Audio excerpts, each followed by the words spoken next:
Hello friends, आज हम discuss करने जा रहे हैं रोलीज थ्योरम।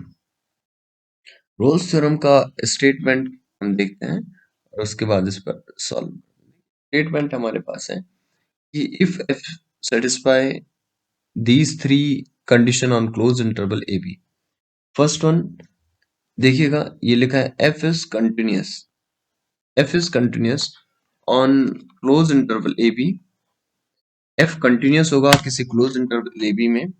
नेक्स्ट, ये हमारी फर्स्ट कंडीशन है कि F is continuous on close interval A B.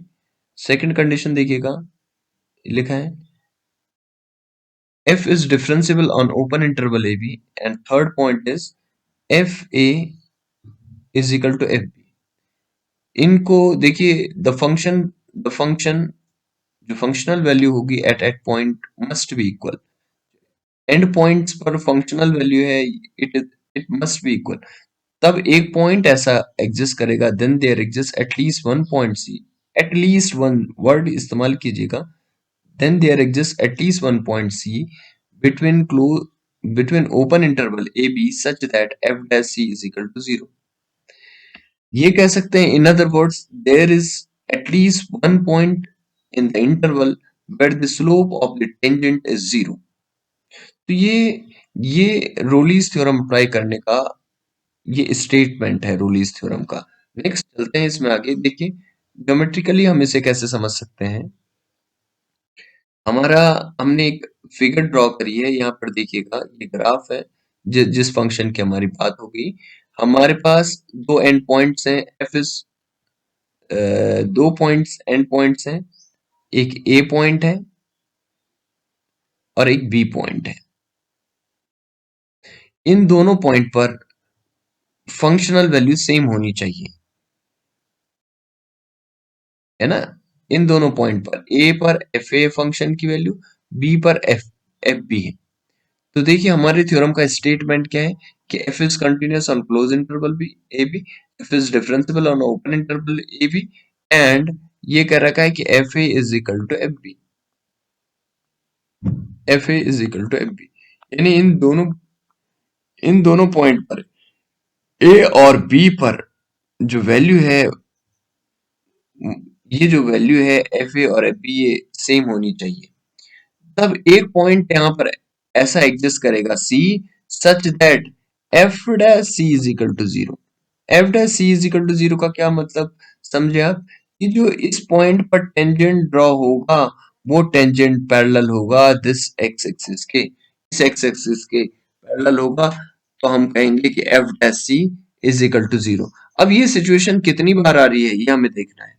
तो देखिए, सपोज हमारे पास एक कर्व है और हमने फंक्शन को इस तरह से, ये कर्व जा रही है, तो हमने यहां से यहां तक, सपोज हम कहीं से यहां से लेके और यहां तक चेक कर रहे हैं, ये ए पॉइंट है, ये बी पॉइंट है। तो हमें ऐसी सिचुएशन चेक करनी है, यहाँ पर फंक्शन वैल्यू एफ ए पर फंक्शन की value F A is equal to F B है, function is continuous on close interval A B, F is differentiable on open interval A B, F A is equal to F B. तो हमें देखना है कि कितनी बार Rolle's theorem satisfy होगी। Then there exist at least one point C. तो यहाँ पर कितने सी हैं ऐसे जिन पर एफ डैश सी की वैल्यू 0 है, एक ये है और एक ये है। तो हम कहेंगे कि Rolle's theorem satisfy two times. Next, इस पर हम एक एग्जांपल आपसे डिस्कस करना चाह रहे हैं। इसमें लिखा है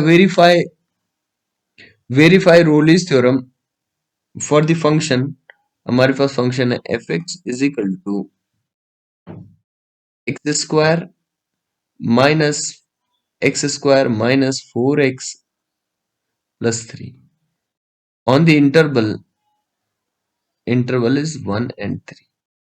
अब देखिए, f इज अ पॉलिनोमियल।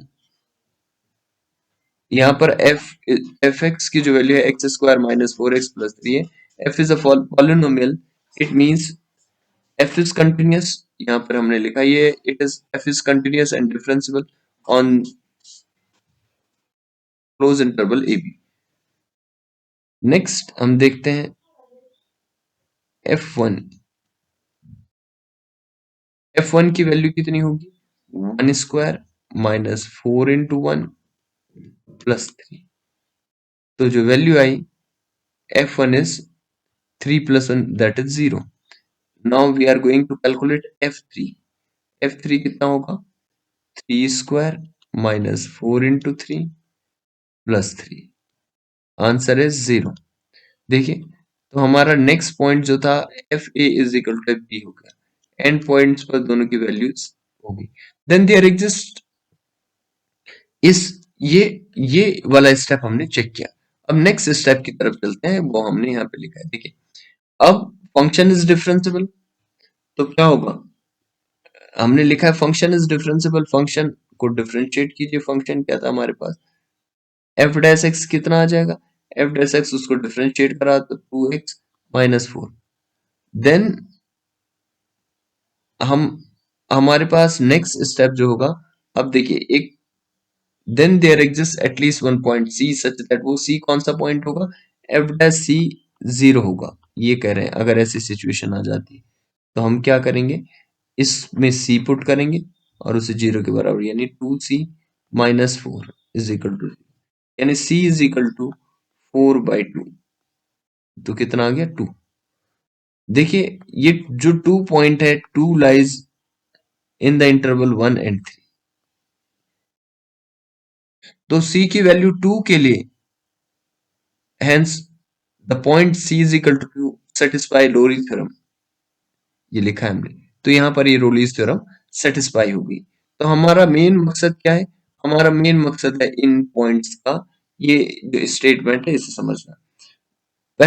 पहली कंडीशन हमारे पास है f कंटिन्यूअस होना चाहिए क्लोज इंटरवल में, f is differentiable on open interval A B, and F A is equal to F B.